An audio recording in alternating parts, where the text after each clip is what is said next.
कभी कभी मरने के लिए जहर की जरूरत नहीं पड़ती। हसास लोगों को तो रवैये ही मार देते हैं।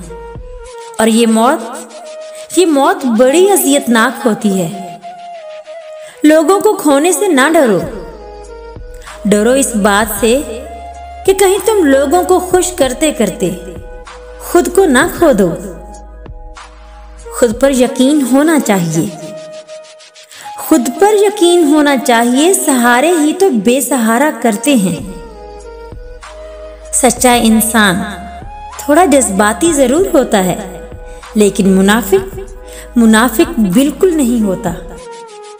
अपनी जिंदगी में ऐसे दोस्तों को शामिल कीजिए जो कभी आईना और कभी साया बनकर साथ रहें, क्योंकि आईना कभी झूठ नहीं बोलता और साया कभी साथ नहीं छोड़ता।